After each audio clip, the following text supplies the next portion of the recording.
To be respectful of Julie's time, I know people are going to, here comes Marie.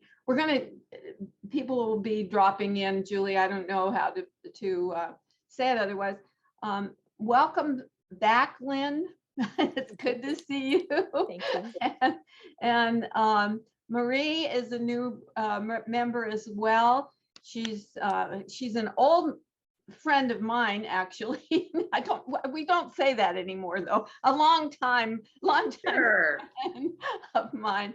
And she has joined the league, and she's just real excited, I think, to be here today as well. And Joan, of course, up in Camino. And we had one other new member who expressed an interest in coming today, but she has one of those days of back-to-back meetings, in various places. So she wasn't sure she would be able to drop in today at all. So here comes Nancy. Margie, who's on the agenda for several spots. Nancy may be covering for her today. Margie gives me this plea that getting up at 7 a.m. is very difficult because where she is 7 a.m. But then she tells me where she is. She's in Hawaii. All my sympathy just went right out the door. I can never think it would be a beautiful thing to wake up on those islands at this time of year here too.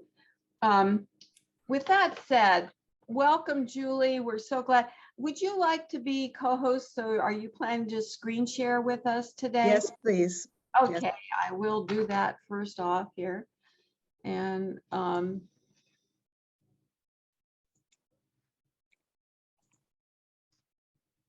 is there anybody, there's a way I think I could make everybody a co-host, but I don't know quite how to do that yet.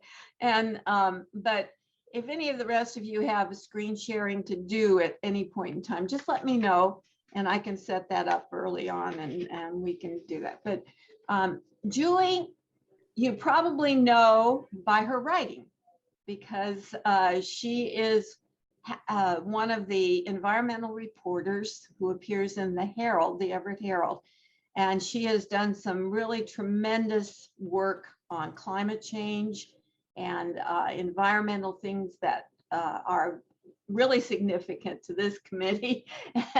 And she's, of course, gave a real plug for our tree campaign with Kate in bright red in front of a fall tree that just really was a vibrant picture.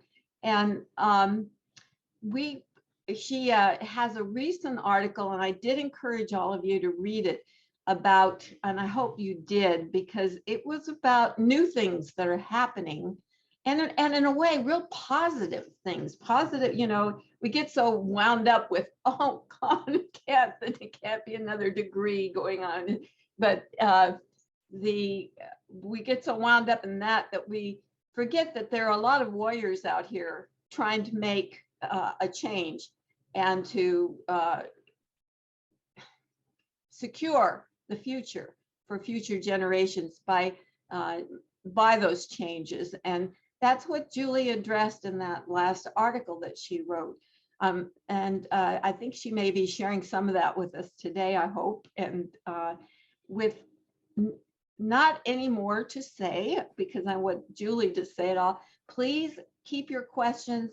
This group, Julie, fair warning, they give fantastic questions and they are very quick to bring about something. So keep that part, and we'll save questions until the end. If something occurs to you, just put it in the chat and we'll catch it. All right. With that, take it away, Julie. All right. Well, good morning, everyone. Question people are my kind of people. In fact, I've always thought some of my favorite news sources are scientists because we're on the same wavelength. You never run out of questions. But sometimes you have to stop asking and actually start writing. And that's one of the challenges for me. So by way of background, I have to thank my 7th grade teacher who so praised an essay that I wrote that I went looking for someone who would pay me to write. And since my dad worked in newspapers, and since we always had them on the table, that, that was an obvious path for me. I did spend 30 years as a newspaper reporter and editor in Spokane and Boise. And my favorite of all those jobs, and my favorite job over the course of my career, was probably being a full-time environmental reporter.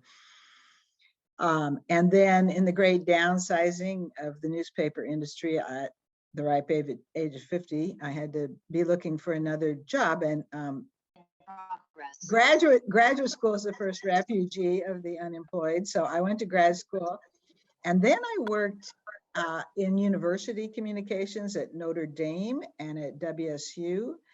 And then my last 5 perfectly wonderful years were doing communications work for the Snohomish Library District. And then after I retired, I was looking for a community service project. And, thanks to wonderful, to use your word, Joan, warriors like you folks, it came to my attention that I could be useful contributing articles to the Herald on environmental issues. So it is, while they do pay me a small amount, it's really a passion project. I think of it as like a community volunteer project that happens to sync with my interests, because I have lots of questions personally, and I'm so I basically assign myself stories, which is always the perfect thing for a reporter, not is to get to pick your own topic. So I got to climate change, not only because it's obviously a defining issue, but because the folks who are giving support to the Herald for environmental reporting, I heard loud and clear from them that we need climate change coverage. And writing about that particular issue gives me kind of a lane to stay in, because there are some staff reporters at the Herald, and I don't want to be tripping over what they're doing. The Herald does have not a full-time, unfortunately, but it does have a wonderful environmental reporter named Zachariah Bryan, but he's doing double duty as a part-time editor. So it's my hope that the Herald will be able to raise enough money with its environment and climate reporting fund to hire a full-time dedicated. We're not going to pull you away to cover cops, or kind of a full-time environmental reporter. And I'll go on to my next passion project. But meanwhile, I'm learning a lot, and so I've been averaging. I started in the fall of 2020, and I've been averaging a story a month on climate change issues. And I'm going to screen share and just kind of take you through some of those, and just tell you a little bit about them, and then maybe that will prompt some questions on your part. So here we go. Let's see. All right. So this, get rid of all these screens here. So I'm going to start way down at the bottom. These are all my bylines in the Herald. And so I'll start from the beginning. Can everybody see this? Hopefully. And I credit an editor friend of mine for that headline, "From Worriers to Warriors, They're Fighting Climate Change." This story was absolutely, got so much attention. For one thing, I talked with so many people, and I was heartened to learn that, that there are citizens who, from young to old, who are very passionate about dealing with climate change. And of course, these young folks over on Whidbey Island are particularly active I have recently learned that there are a number of environmental clubs at the local schools, and I'm going to be checking with them. And I will say that senior citizens were disproportionately represented in this article. And, you know, we have the time to, and we also have incentive to pay attention to the issue because after all, our kids and our grandkids are at stake. And it also heartens me that because there are a lot of young people, and I talk to them, who just think you folks screwed up the world for us, you know, and you know, we got ours, you're not worried about us. So I do like them to know that, in fact, that's not universally true. So that one got a lot of feedback on the Herald Facebook page, some of it scoffing, you know, but a lot of it very supportive. This gentleman I interviewed, you know, with a story that ran the next day, he's the climate guy for the state of Washington, and it was bracing to hear him talk about, you know, where we are and how many unknowns there are. You know, the infamous tipping point is in our future if we don't deal with things. And the weather's changing. It's not your mom's weather anymore. And that's, everybody's seeing that. And so, you know, that Nick Bond told me that something that I've heard repeatedly from people, people aren't doubting climate change is happening anymore, but what you do hear from folks is, oh, well, you know, it's always happened. So then the conversation has to turn to, you know, and I had a reader write me the other day and say, how much of, you know, climate change is human caused? And, you know, I told him, well, the best estimate that I found on that is 97% of what we're seeing now is human caused. So it's you know, it's a valid question. It's a valid question. Oh, the Port of Everett story. You know, I haven't checked lately, but of all my stories in that first 6 months or so, this one got the most views on the Herald website.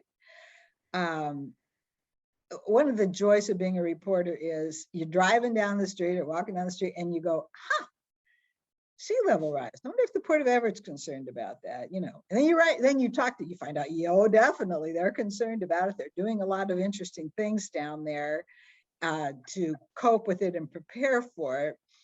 And so I was real pleased with that story. And I think it resonated with people because the port is a very non-political place. I mean, everybody loves the waterfront.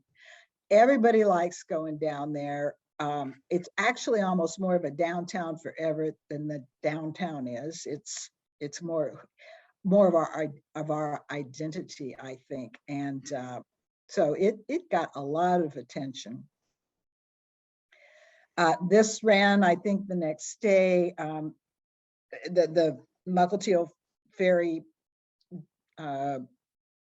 dock, you know, terminal was being built at the time, and it was very interesting talking with the engineers and designers about how they built the place to accommodate rising sea levels and lots of other cool things too that make it better for wildlife in the area than the old terminal.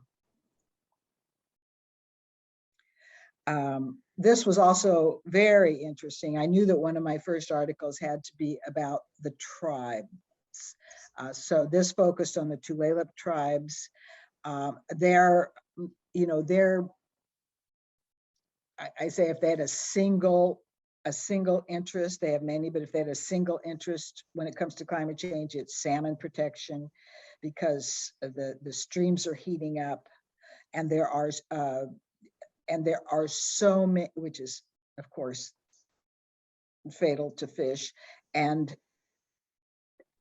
it's also a compounding factor in the decline of salmon. There, as you know, there's so many things contributing to that, the dams and forest deforestation and urbanization and all of that.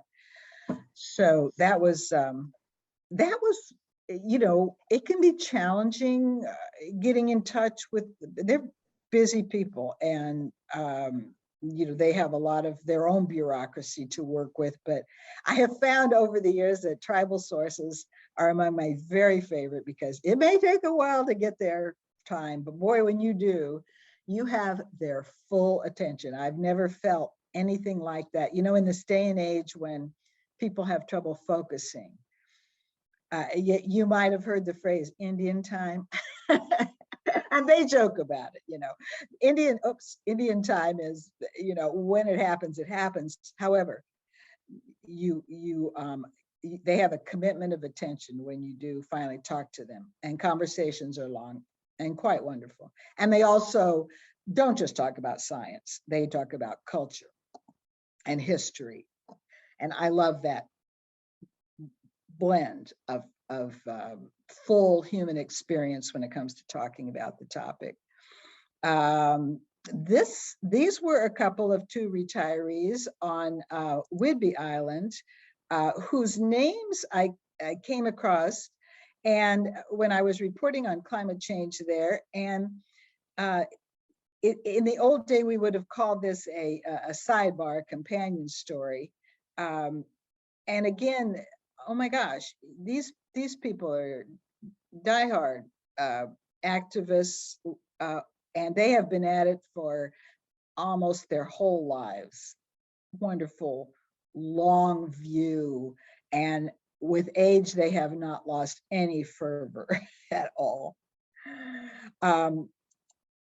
This is, you know, I just had to, so I have to say that the Herald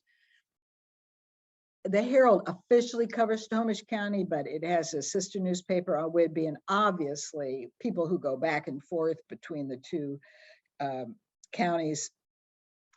One of the things I have to tell you about that I remember about this story and is that getting photographs to go with my articles is always a challenge. I shouldn't say always, is often a challenge. You know, how you take pictures of climate change. Now here is some work being done to remove an old recreational barge that one of the communities there had anchored offshore and was falling apart and was causing massive problems for fish spawning in the area. And that's really important because the fish are facing all kinds of challenges, again, with rising seas and climate change. But one thing I didn't get with this picture, and I wish we had, was a picture of a beautifully restored beach. And there are some there. What happens when they take this out and things look better? And of course, Whidbey's a beautiful place. So I had a little bit of chagrin that the picture that ran with it was kind of an ugly one, you know, actually. But I mean, informative, but ugly. This, again, was a story, I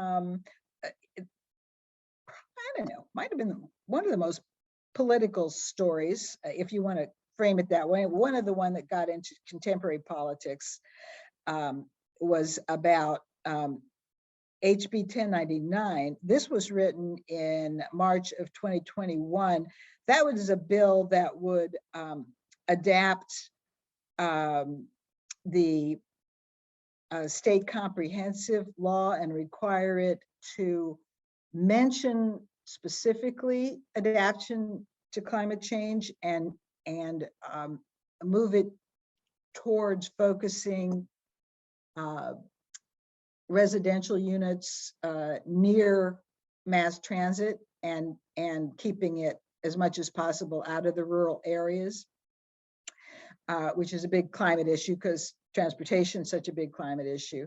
And the bill did not pass last year, but this year it did pass. So, and I think you'll be reading some more about that.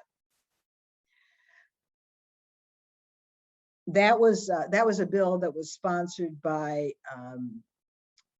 Representative Doer, whose district includes Bothell, and which includes part of Snohomish County.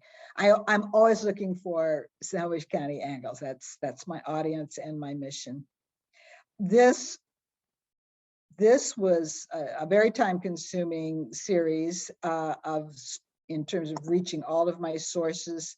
But oh, what fun talking with farmers. I highly recommend it. They're like the tribe here. You get there, when you do get their attention, it's just amazing. It's just amazing to learn about the hard work of feeding people and dealing with drought and smoke that ruins your blueberries and all that stuff. But another heartening thing about that is farmers are really good at adopting, and most of them are not giving up. In fact, there's a lot of young people getting into the farming. The challenge for them, of course, is finding property at a time when it's incredibly expensive. So this was, again, a second day story that had to do with the kind of help that farmers can get to adapt it. It talked a lot about the Snohomish Conservation District, which is a very progressive organization. And gosh, where's that lovely lady in red? There she is. That was part of the tree story. We'll get to her. Wildfire Smoke. When I did this story, news sources who are physicians are infamously difficult, A, to get them to find the time to talk, and B, to have them be willing to talk to a news reporter. But I found a pulmonologist in Everett who was so eager to talk to me and so generous with his time. And he said, you can help me get through to people about the importance of watching the air quality index. And if it gets to 100, get indoors. Don't take your kids to the park. Don't take your dogs for a walk, let them out to do their business and bring them back in the house. He was just adamant about the need for air filtration. And and then I talked with all the people at the air quality monitoring people, and they had amazing graphics and charts and maps showing me the impact of those California fires that we had. I hear it's going to be another bad smoke year. I did, however, hear a meteorologist say the other day that they did not expect to have another one of those heat domes that we suffered through this year. But again, everything's up in the air. Literally, they don't know. This was a neat story, talking with the Snohomish Public Utility District about what they did. They knew that heat dome was coming, and how are they going to make sure that there's enough power for our air, the people who have air conditioning, and that they can cope with the increased demand on power during a heat wave. Fascinating. I have found people at the PUD to be very progressive and thoughtful and willing to talk to me. I'm as a consumer, as a residential customer, I feel good about what they're doing there. Okay, trees. Had to write about trees. The first day's story, which ran on a Sunday, was about everything that trees are coping with. One of the things about this story that broke my heart was learning that some of our most iconic trees, like the Doug fir and the Western red cedar, are struggling the most. It's just heartbreaking to think that Washington state tree is threatened by climate change. And talking with arborists and horticulturalists, oh gosh, fascinating interviews. I always get 12 times as much as I can share with my readers. And then we did our story about the League's mission to defend urban trees. I think one of the good things about telling this story is it it provides a baseline. So as the Herald proceeds at the county level, for example, with covering, or the city level for that matter, with covering tree protection issues, they can link to this story. There's some background on it, and the League's work will come to people's attention. And then this, oh, and here's one of the young people who I absolutely love to meet. You know, it was interesting because I was kind of short on time, and he kept saying, "Oh, you should come see me." And, you know, I did. And it was just wonderful. He's a young techie whose family immigrated from Iran, and they went together and they bought this home. It's a multi-generation house down in Bothell. And he's so passionate. I just could not get over his interest in, he took this old, basically would have been a construction rubble kind of yard, and has turning it into this flourishing garden that uses almost no water, you know, needs almost no supplemental water. And I swear, I think he knows the plants by name.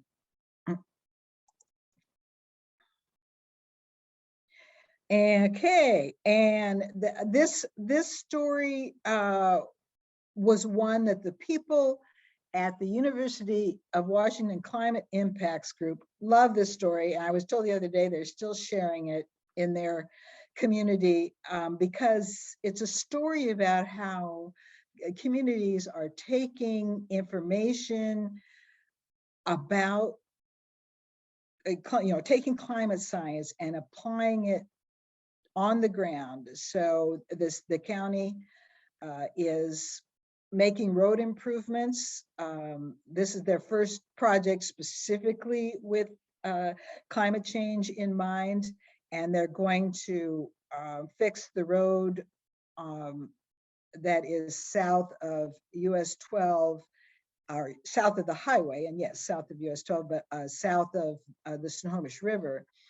It goes from Sultan to Monroe, and a lot of people, you know, there are quite a few people who live along this road, and it gets flooded constantly. The Snohomish is always, did I say something? It's the Snohomish River, and it's always the first one for a flood alert. And that was really interesting to write about. And let's see. Oh yes, so I got to wondering about what we've learned about landslides. The Weather Service has started, like in the last 6 or 7 years, to include landslide warnings, or, you know, just give people a heads up that the ground is getting saturated. But you know, we don't know as much as we'd like to know about, you know, where. Here's a map that shows the you know, the documents some known landslide areas along our coast. Again, talking with a heck of a lot of interesting people. And Washington's out ahead. It's got its own landslide office. It's unique among the states in having that. And then this last one is in fact the one about the green economy. I didn't even know this business existed until a gentleman with the State Department of Commerce brought it to my attention. Group 14, which is building these next generation batteries down near Maltby, of all places. And they are going to expand into central Washington with a much bigger plant. But we're all going to be buying electric cars, and one of them may have their batteries in it. And then the rest of it's about TerraPower and Zap Energy and Helion and the green aviation and you know, nuclear power companies that are right here in my neighborhood in South Everett. Whew. What am I working on? Oh, I'm working on a story about offshore power, the potential for offshore energy, wind and waves and tidal power. So that's my spiel. You have any questions? Joan, you're muted. I have to ask this, Julie. You were a magician to get audience with the tribes because they are very difficult to reach. What was the magic that you used to reach out? I've gone through several back doors at various points in time, you know, to try to get them to join us or to be a part. And I would very much love to see more tribal representation on various things. They're good at the Snohomish County Conservation District. They usually have representation there. Tom Murdoch at Adopt a Stream seems to have avenues. I'd love for the league to have an avenue to connect with the tribes. Any thoughts? Well, my two approaches are, well, I think I used three in this case. One was name dropping. Their retired chairman is universally respected. And once I got an interview with him, I could, you know, and he told me who I should talk to. I could call and say, you know, drop his name. And that was very helpful. Also, find a subject that they, you know, are deeply interested in, and you know, salmon in this case. And then sometimes going to the scientists, you know, going to the subject matter experts. Now they might go, oh, I'd like to talk to you, but I need the chairwoman's approval. They do have a PR person. I even had trouble tracking down her name, and I think she might have changed. and that's always a good place for media people to start. But there's no reason why a community organization could not also reach out, say, hey, I've been, you know, trying to reach folks. Do you have any suggestions? Because it's her job to know. If you call the switchboard up there and say, may I speak with your media representative? Or may I speak with someone in the chairwoman's office?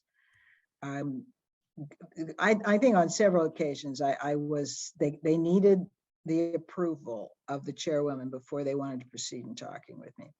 So, you know, those are kind of my hacks. I would, whenever I talk with my sources in agencies, I will say, and who in the tribe is interested in this? Or do you know a tribe that's interested in this topic? And do you have any contacts there? That can help. We've had really close relationships over time with Richard Gammon. You know, our very first climate change forum that we held at Edmonds Community College, he was one of the headline speakers. So he does go way back, and we have a lot of appreciation for his knowledge and his commitment to educating the public on the issues surrounding climate change. You know, it just he's been long at it, and it's remarkable the energy that it continues to give him. You know, he has solar panels on his house. He drives an electric car.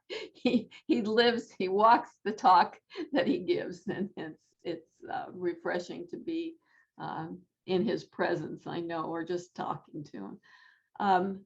Other questions? Come on, gals. I promised her a group here. Valerie? Joan Rafe has her hand up. I want to welcome Lael. We have a couple of another new person, Lael White, who joined us today too. And Valerie, welcome to here today. Lael made it. Lael. Can I go ahead and fire off here? Yeah. Thank you. Thanks for joining us, Julie. I'm brand new to the league, but my background prior to retirement was 30 years in disaster work with the Federal Emergency Management Agency. So this zone is real familiar with me. And my experience over the years through various administrations, which allowed the conversation about climate change and some who did not, there's parts of our state and parts of our county that are very political. This is a super, super sensitive topic, as you know. And I'm curious how you approach that when you do your research. My experience has been in some places like Oregon, Idaho, even Alaska, where the impacts are so profound, and Washington, you got to be really careful because, to me, locally, the ability to manage climate and develop adaptation for zoning and building and management of invasive species, all of that, it's very, very local. But local governments, city, county commissioners, districts, that's where the sensitivity is, and they don't want to talk about it. They don't want to acknowledge it. Can you talk about how you address that challenge when you're researching those people that just don't, they're deniers, I guess? Can you talk about that a little bit? I tend to approach it without ever mentioning climate change. I say, I'm writing a story about the road that keeps flooding along the Snohomish River. And then I talk to them long enough and I say, did it always, when you were a kid, when you were young, did it always flood like that? And then we go in that direction. I think that's part of why people found the port story interesting, because it was about the port, and it was about a particular topic of interest. Trying to think of another example, even with salmon, which is so challenging because, like, the farmers, they don't want to lose their land to buffer zones, those with large properties, and even then, my approach is, well, there's this proposal or there's a spill or whatever. I mean, they want to weigh in on the topic. I mean, my job isn't to get them to accept that there's climate change. It's to get their perspective on whatever adaptation or preparation or whatever, or basically get their perspective. So they don't have to, for my purposes, they don't have to accept that there's climate change. Another thing is increasingly money attached to the solution. So you come in and you say, we're going to fix your road, we're going to improve your road, or the government's offering money to improve your road, or the government's offering compensation for lost buffer zones along your streams. Sometimes that's the money thing, or the solution thing is an entree. One of the huge issues and I learned about this one, and we've all seen it in the news, for rural communities is fire protection.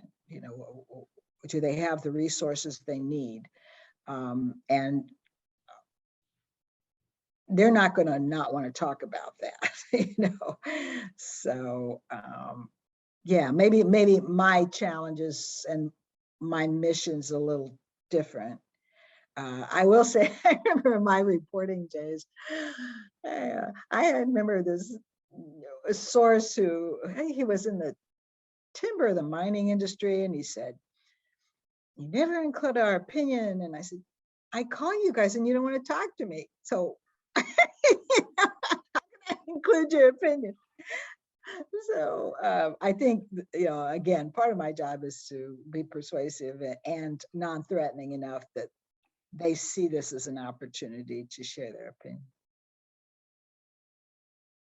And sometimes, conversations go off in a completely different direction than one might expect.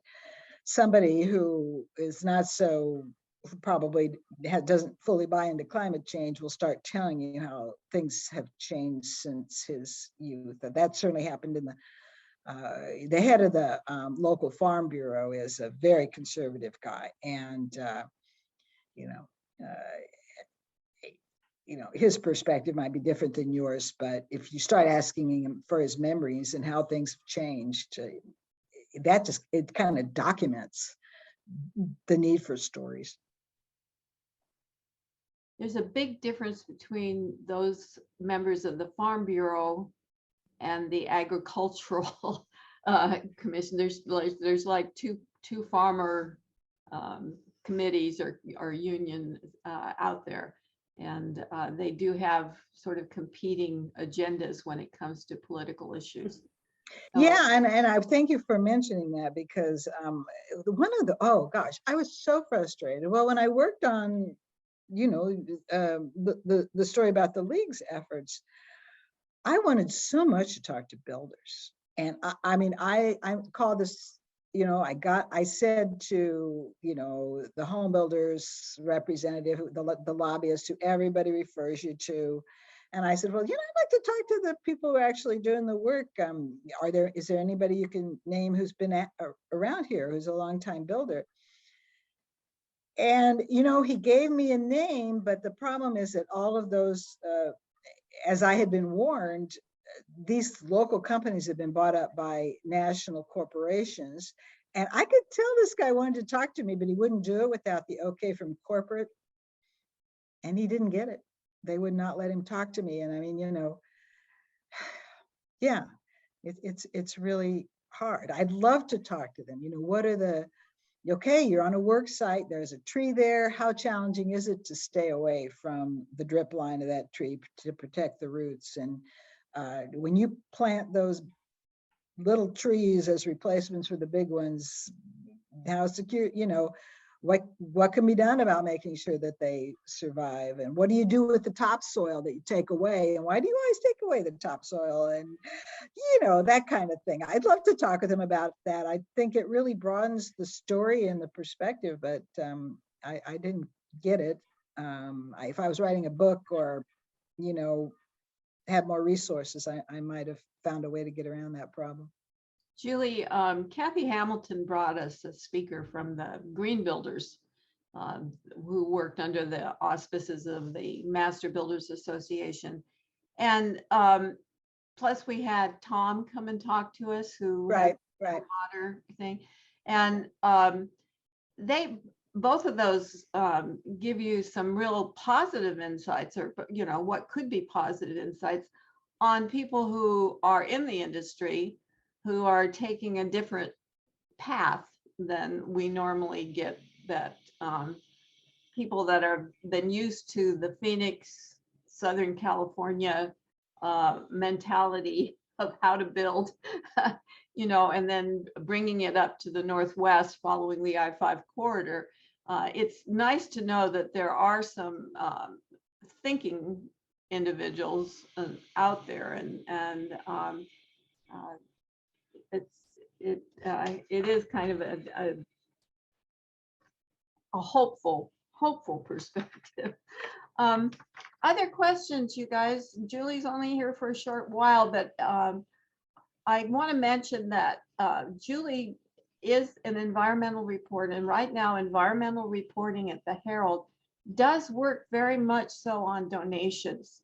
So the more we're able to give and support the kind of interesting articles, or articles that are of interest to us, it helps to put them on that road and that pathway, and encourages them to get out there and to try to add more to our knowledge. So let's see, Kate has her hand, and Valerie. I didn't see which one came up first on that, you guys. I did. All right, Kate. All right, would you just take it? Just a little correction. The 1090, big correction. 1099 did not pass. It failed. It ran out of time in the conference committee. I thought there was a last minute double reversal of that bill. No, the time ran out and it died. And so I think we're stuck with the reality that unless there's some kind of emergency bill that happens next year and it gets implemented of July of 2023, that it's not going to affect all of the comprehensive plan process that's going on right now in cities and counties. So we have to pivot, and like apparently the city of Bothell did, to say we're going to adopt those intentions into our planning for our comprehensive plan. So I think our planning now as advocates needs to also pivot to say, let's help our governments local and county, city and county governments implement what those intentions were. I think it's going to be tougher, but hopefully we can find partners to do that. And there are some great efforts going on, like Forterra's report that they published in 2020 about how to retain trees on privately owned property. There will be an immense pushback. It's already started. And hopefully the urban tree canopy policy that we've been advocating for will survive the next couple of months, but this month in particular. And so I hope you'll keep an eye out for an action alert to contact the county about that again. Because they are hearing from the opposition, the master builders, the builders in our area saying, we want to weaken this, and we need to have our ducks in a row to find allies, more allies, and get our allies to be with us in this. Thanks. And the more cities that we can get city councils to implement that, the stronger we will be at the county level. That's for sure. It's just one step at a time. Valerie, you're up. Follow up with Kate from Lynn's question. There wasn't an additional bill that addressed climate change in the GMA, was there? There's just 1099, wasn't there? Not to my knowledge. Yeah. Bummer. There was in 5042. 5042. Closed a loophole about rural areas, but I don't know the exact details on that. You know, in literally the final hours and minutes of the legislature, Jerry Cornfield, the legislative reporter, and I were swapping emails because I said, "Oh, I'm ready to write a follow up on 1099," and then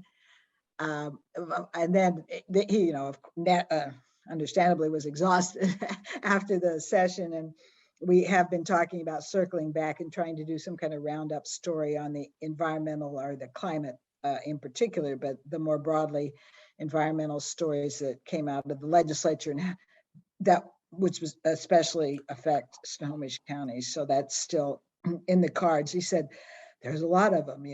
There's just the environment was a huge issue in the legislature for such a short session. Well, cool. Anything else? 2 quick questions. I thank you for your knowledge. I'm sorry I missed the beginning of the presentation. I've been watching the Conservation District's information on streamside living with interest, and I'm curious if you know of a neighborhood or area that's got the streamside living in an environmentally sensitive fashion done well. I think we see patchwork of one homeowner will be following the rules and another homeowner will hack down everything right up to the stream side. So I was just curious if you have one that we can point to as an example. And then my second question was relating to cities who have adopted tree codes. I have a friend who lives in Edmonds, and she mentioned to me that since Edmonds has adopted its urban tree maintenance codes, it's become an absolute nightmare, unfortunately, for well-intentioned citizens who simply want to prune a tree. They are told, hands off, don't touch the trees. And so I wondered if there's any refinement to the Edmonds or other cities' tree plans for ways to handle that. Thank you very much. Thank you for giving me 2 good story ideas, because I can't answer either of those questions for you. I mean, not writ large. So as I said, the Conservation District people are great, and I won't have any trouble getting a, gee, what do you see out there where somebody's doing it right? Great question. Great. I'll be watching with interest. Thank you so much. You're welcome. I don't think, honestly, but I have to say, I'm not going to live long enough to write everything I want to write. So I'll do my best. I'd like to know more, I think, about the role that kelp can play in reducing carbon in the environment. So Julie, sometime if you're wandering amongst the marine biologists of our area, that might be something, because there's been some recent studies and work on seagrass, and because the ocean is immense. And we do have areas here where the kelp beds are really strong, and they also are quite protective of our salmon, our fish population too. So It's very, very wonderful, wonderful idea. And also, you know, my eyes keep turning towards the water. In fact, when I was talking with someone here who is, you know, helping tech entrepreneurs get off the ground, she said there's a whole blue tech, you know, movement. There is decarbonization of the fleet, the various fleets, merchant and otherwise. And so both above and below the water, there's a lot going on. So thank you. I just added it to my list. Anybody else? well, we're very appreciative of your time too, Julie. So we Okay. want to be respectful of that. Sally has a I see question. Sally's hand up here. So Sally? Well, not a question, just to follow up, Joan, to what you mentioned. One of the good environmental bills that did get passed that is on the governor's desk is SB 5619, which is conserving and restoring kelp forests and eelgrass meadows in Washington state. And it's a positive step in protecting marine habitats. The goal is to conserve and restore at least 10,000 acres by 2040. So, Wow, that's you know, fantastic. SB 5619. yes. Great, Yeah. thank you. I wish they felt as strongly about the trees that we live amongst. I would really love to see that same passion. But we're not building houses in the kelp beds, so. Yeah. Well, they don't give them any ideas, Julie. Well, I mean, I do need to turn my attention to, you know, the built environment, because one thing I really would like to look at is building codes. Again, I know there's there was some legislation related to that. You know, how to make our infrastructure buildings more climate friendly and human friendly is a good way to talk about it. But also just, you know, people need to live somewhere, you know? And so how can we make that work? How can we protect the environment and make that work? Nobody says it's easy, but you know, to Valerie's point, who's doing it right? You know? And what's the cost of doing it right? Is it a 10% difference? I mean, you know, what's the, I mean, you know, I've been exploring my dream of building a house, a little sustainable house. And, you know, when I talk to people, they say, you know, there is a small premium. It's getting narrower all the time on building a truly sustainable house, but over the long term, or even the not so long term, it's not more expensive. So, yeah. You know, all I have to do is say that we're running out of time, and then everybody's popping up with more questions here. You know, it's fine with me, but I know you've got other meeting things. No, we'll just keep going here. As long as it's, I don't want to impose on you, Julie. I just want No, to. you're fine. Okay, so Janet, you want to go first, and then Lynn. Okay, I just wanted to mention there's a plan to plant trees in I forget the name of the neighborhood in Everett that is a very poor neighborhood. And I think the league is involved in that, and I would certainly hope that there will be a story on something like that. Can somebody tell me the name of the neighborhood? The Delta. Thank Delta you. neighborhood. Thank So, you. and that's the campaign. That's the part of the tree campaign that Kate has framed and organized and has been leading just with all kinds of enthusiasm and energy. So keep that in mind. We're going to put in a plug for volunteers on the 26th here before too long. Is that the date that it's going to be? No, well, that is Kate, go ahead and say, and then we'll have Lynn. We're going to be canvassing the neighborhood on Saturday, March 26th at 1 o'clock. We're going to meet at the Jackson park, and you're all welcome to join us. We'll instruct people and make it a party. It probably will not be the only time we'll be canvassing. We'll have to go back to some houses. It's kind of ongoing planning. The canvassing is to the purpose is, Invite people to plant a tree in their yard oh, and care for it. okay. Oh, Yeah, because Because the urban canopy is residential property and private property for the most part. We don't have many green belts left, and we don't have a lot of, Golden Gate parks in Everett left, where there's, acres and acres of big trees. So, or Stanley Park, like Vancouver. But so it becomes increasingly important for residents, for the private homeowners, to encompass the idea of adding to the urban canopy by planting a tree and caring for it, because especially in those first years, it will require TLC to get it through the summers and through the windstorms. Lynn, you are.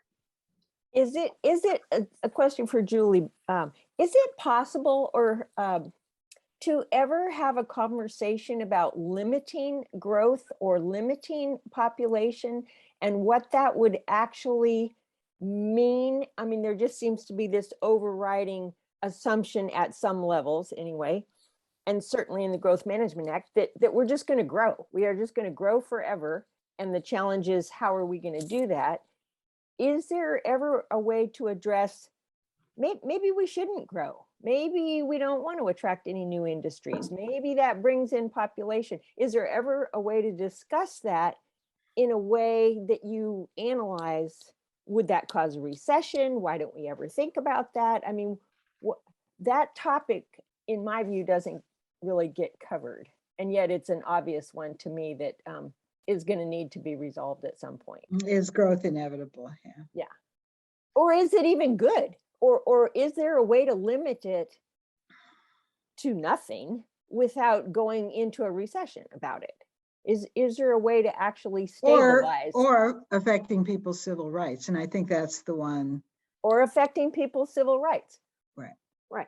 But I mean, there's tax incentives, there's this, that, and everything that brings in growth. And how does that actually work? Well, I think part of it is the pressure of the market, because when you have growth, and it's what you see happening with Seattle and what's happened here, the pressure of the market ends up, that's what encourages sprawl, unfortunately. And well, I know we're not going to resolve it here, but I think it would be fascinating to read something that actually addresses the policy implications of maybe taxes and incentives, and how does that play out with what we end up dealing with and having to pay for and struggle with? Yeah, I mean, I certainly can see framing an article as saying so much of governmental energy goes into coping with the growth. How much are our policies driving that? But as Joan said, people don't intentionally move 25 miles from where they work or their families. They do it because it's slightly more affordable. And that's a big part of what's happening in Snohomish County, I think. Yeah, but excellent idea for an article. And I can see that's almost like an Atlantic magazine piece, but it's a great idea. Just wondering. No, I mean, really, but a real team effort might for the Herald might be that, to look at that. There's no bigger issue. I mean, it's like the underlying issue of everything that's almost everything reported on for, everything really. Well, and yeah, and it's good to ask the hard questions at times, Lynn, really. Maybe we should ask it more often though. And that becomes part of it. So thank you for bringing it up. It's really good to have those questions. Thank you all. Julie, thank you very, very much. It's been wonderful to have you. Can we have you back again sometime? Oh, sure. Yeah. We love it. So take care, everybody. And thanks for the great story ideas. to Bye send bye. to Julie, just think about sending them to her. She Okay. loves to get all kinds of idea prompts, I'm sure. I do. Take care. Bye. Thank you. Thank you, Julie. Bye-bye. As you guys know, Sherry, our own lobbyist on forests, Sherry Dysart, ended up having a stroke the 1st of March, and she was in the hospital for a time and then back into rehab. And she says, I just can't do technology yet. You know, she just says it's too many steps for her to be able to come and talk to us and use it. And I could tell by the quality of the email that she sent me that had been a struggle for her to produce. So, but she would like to come again later when she's better. And so we'll be sure to extend that invitation to her as we go forward. And I am so glad that you guys are here, because you do ask the very best questions. And I'm so sad that 1099 did not pass. Will we ever get that climate change language adopted the way it needs to be addressed? So with Sally and Kate on here, that was at least one of our big environmental issues. We heard about another. Sally or Kate, was there more that we need to know about that went on and actually made it through the legislature? Well, lots of stuff made it through. I guess whether we need to know about it or not is up to each individual person. I don't know. I'm sorry to hear about Sherry. I know that when I was following bills in some of the earlier stages, she helped me a lot to understand, in one case, why there was one that the league was opposed to. And because most of the ones that I seem to be, getting information about were ones that the league, wanted to pass. And I can't remember which one it was. But yeah, hopefully she'll be back to her full strength. I think this is just a temporary halt in her giddy up. She's been at this a long time, and I don't think her commitment as much as her dexterity waned there for a while. Well, there were a couple that I was going to just highlight briefly that I thought were good ones that passed. One was HB 1799, organic materials management to reduce methane. So, there are a lot of bills that have an effect on climate change, but maybe aren't part of the Growth Management Act. When this one was one of those. It's going to require waste management systems to direct more organic matter toward composting facilities, and does some other things like improving standards for the labeling and color coding of compostable foodware products, which is always a bit confusing. And so that one passed and went to the governor for signature. And then, another good one was HB 1691, which is having to do with financial requirements related to oil spills.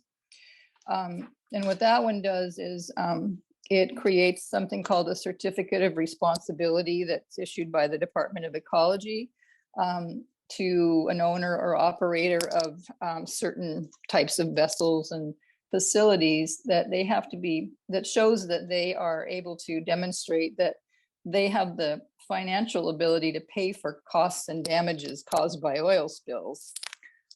So that one seemed like a plus. So yeah, there were some good things that passed and some good things that didn't pass. But for a short session, I think we did make some progress. So what do you think, Kate? Well said. I don't have any other information about state stuff. I appreciate both of you keeping on top of all that. That's really helpful for all of us, I think. And with that, we have our other reports, and Kate, we did mention the March 26th.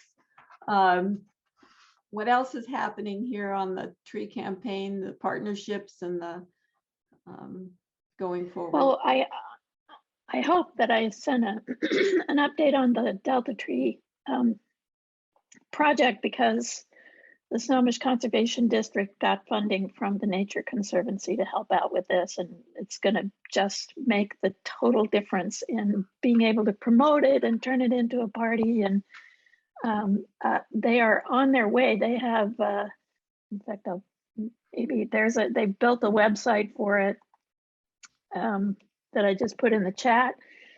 So they are being wonderful partners in that. Also, I failed to even consider asking Snohomish Conservation District to endorse the letter the league sent to the council, and they sent a letter separately recently to the council supporting the urban tree canopy policy. But as I did mention, it is, we are beginning the process of getting the pushback from the building community and perhaps others. I don't know. So this is where all of our skills will be honed on how to keep the priorities on track in our government. Now that 1099 did not make it, and there will be a policy. They're off the hook for that language. So how to get them. Maybe we can follow the city of Bothel's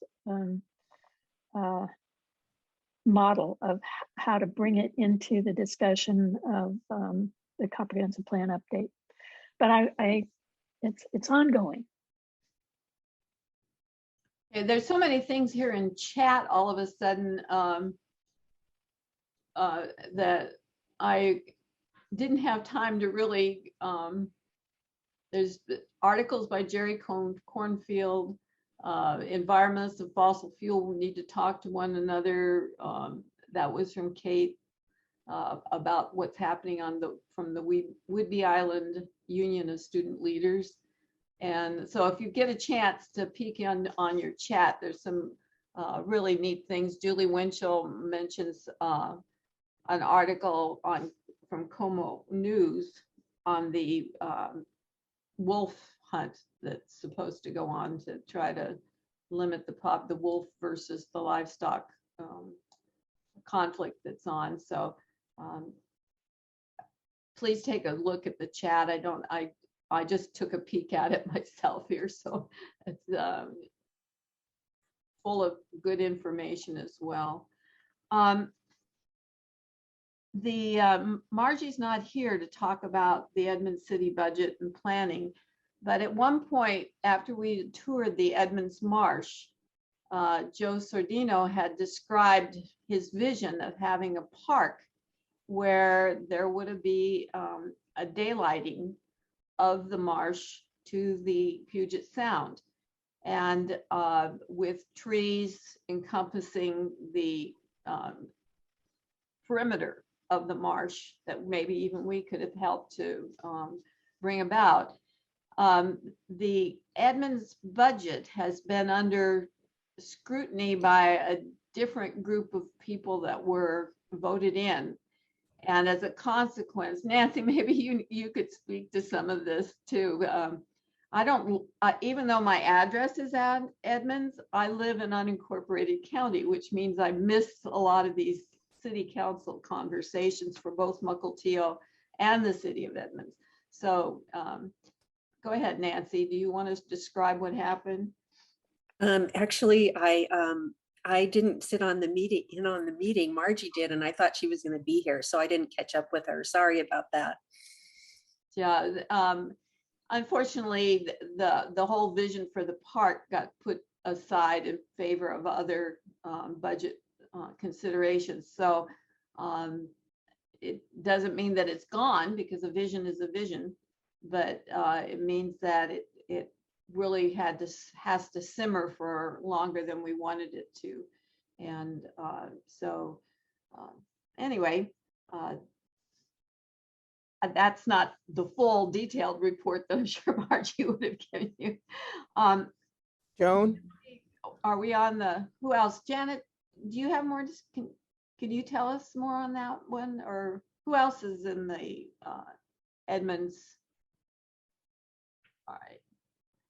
Oh, Wendy, you have your hand up. I'm sorry. I thought I heard. Well, if you want the synopsis of what went on, My Edmonds News covers the meetings, and Teresa's very good at that, and Larry Vogel sometimes does it too.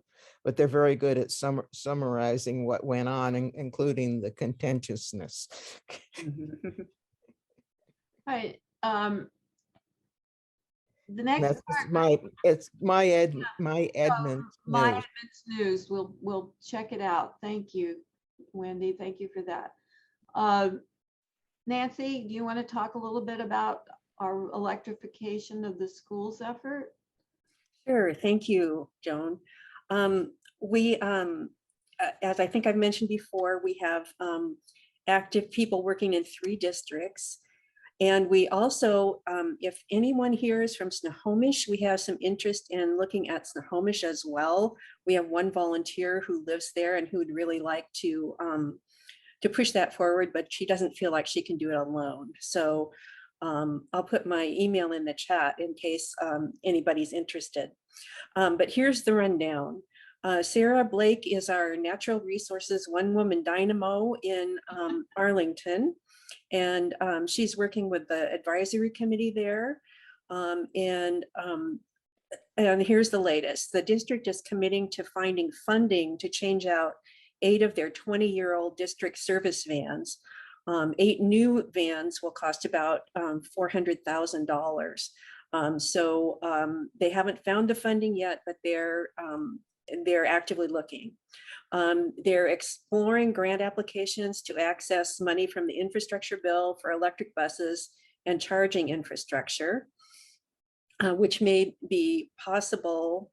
And then there was passage of House Bill 1644, which would help with the infrastructure and planning for electric buses.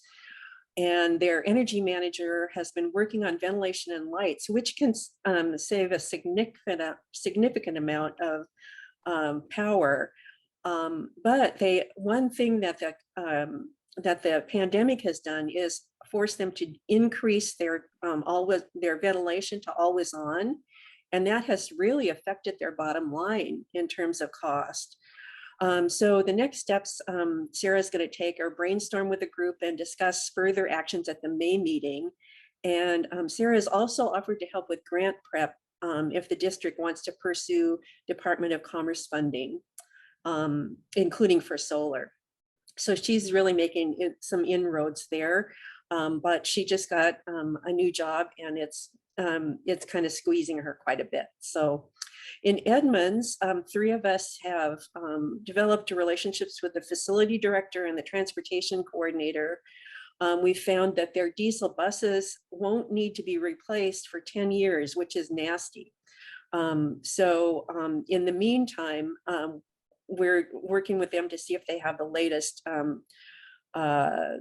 emission reduction equipment on the buses. We introduced the plan to the Edmonds Education Association at their March meeting, and generally positive response. We contacted Verdant Health to explore grants. They'll be evaluating their funding priorities starting in June, so we have no idea if that would pan out or not. And we're contacting school climate clubs, offering our support. Some of these are just restarting after their pandemic restrictions have been relaxed. But we've heard about some interest in solar projects. So that was something we'd be interested in helping with. And we just found out that the superintendent, Balderas, is leaving.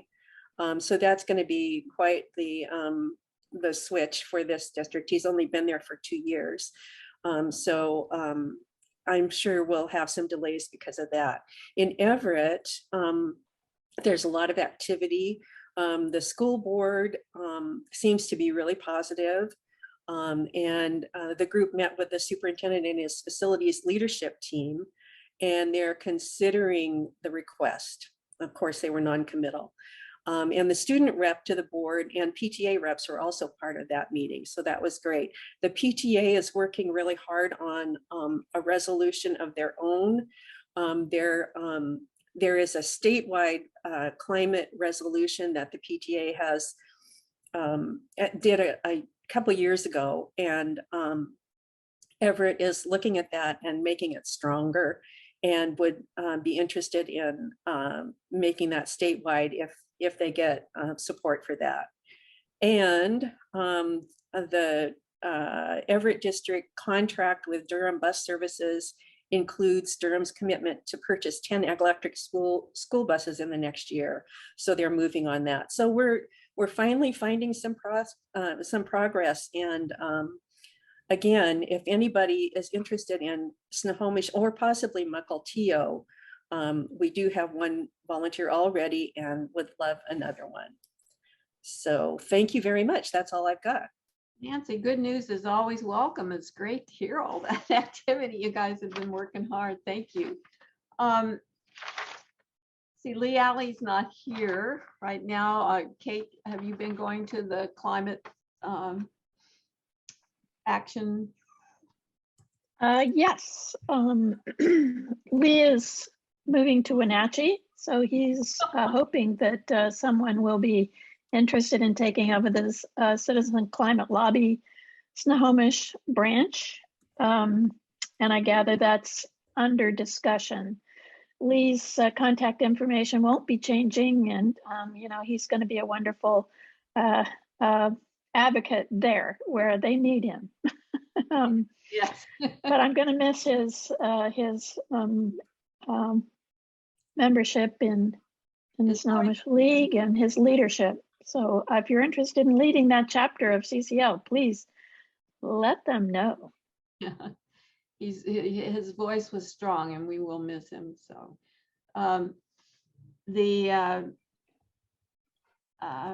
Julie, do you want to talk a little bit about the mother-in-law apartment in rural areas, kind of the expansion of the zoning? Well, I don't know a lot about it. I only know what was given to us. I just don't know how I missed it, how it wasn't on my radar, but I guess I was delving into other legislative issues at the state level. But I personally, I see it as a real problem. But then my husband pointed out to me the development right next door to us had a covenant against ADUs, but even though it had a covenant against them, over the last 30 years, there have been 4 or 5 of them built in that development, and the county never figured it out, I guess, or I don't know, or they just looked the other way. But my concern is that our water is all well water out here. And if you double the occupancy, in addition to what the Tulalip Tribe is doing commercially with their hotels and resorts and stuff on our aquifer, at what point do we run out of water? I think it's just one more stress on the aquifer. And then too, the trees, you know, if we were going to put an ADU on our property, we'd have to take trees out to do it. So it's concerning. Yeah, the water table, you know, we think about the river and the water table being so high, but really it was the water issue that really prevented the development of 600 home development out there by Stanwood. It's been The lack of water, Joe? The tribes fought it, and the county probably realized that if the water table sinks, it becomes salinated. It doesn't just sink, it allows for inflow from the Puget Sound. So they were unwilling to risk that with the 600, you know, the promise of the development of 600 homes out there. Was that the Tulalip Tribes? Yes, actually it was the Tulalips. And not the county seems more willing to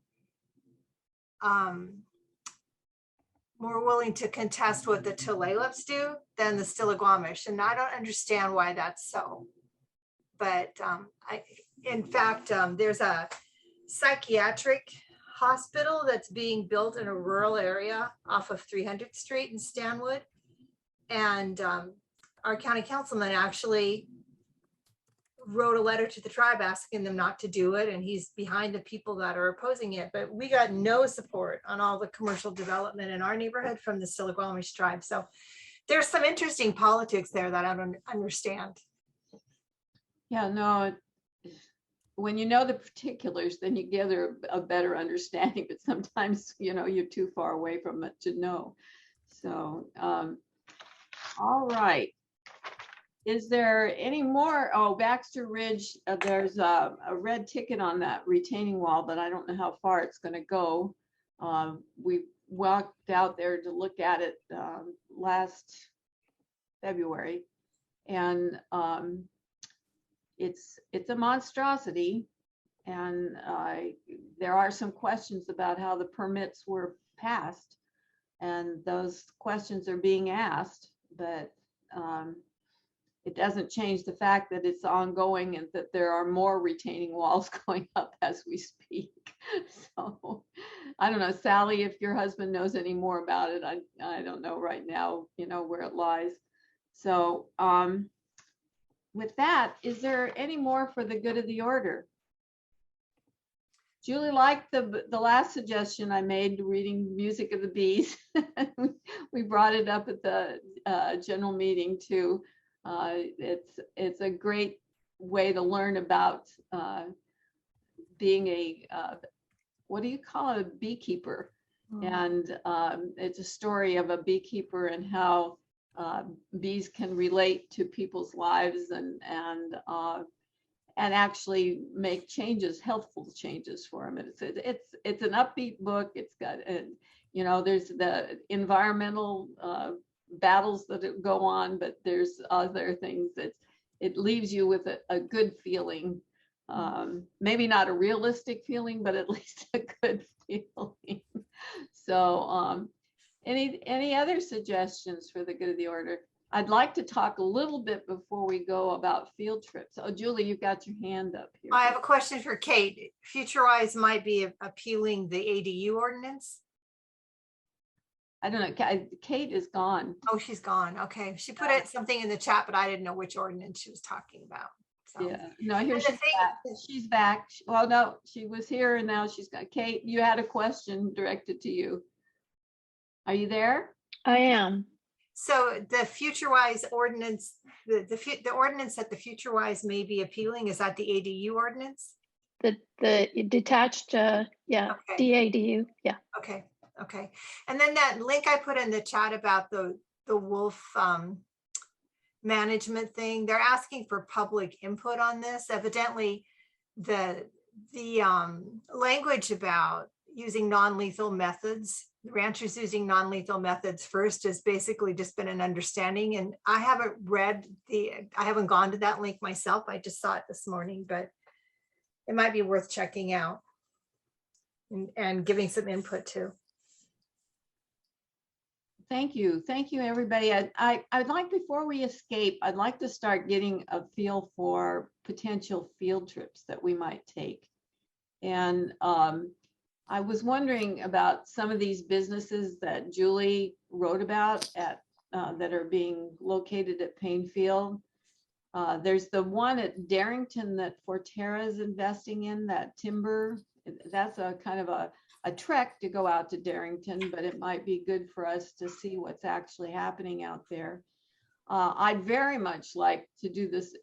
This is just my own personal thing. I'd like to get a group to go look at sunflowers and release butterflies and do all that kind of thing, and either pick some blueberries or sunflowers. With the Ukraine situation are really big on my mind lately, I think. And I think it would be, but that would be a field trip that, and whether or not we want to open the field trips to the whole membership, or you know, even when we opened up the field trips, we didn't have that many people that wanted to, you know, get out and go and do and stuff.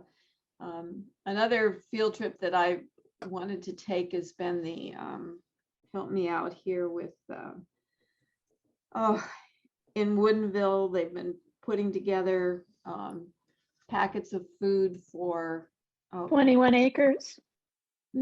no, but close to Sophia. Farmer Frog. Farmer Frog, thanks, Kate. My brain was just going quietly asleep. But Farmer Frog, and to see what they've been doing. And I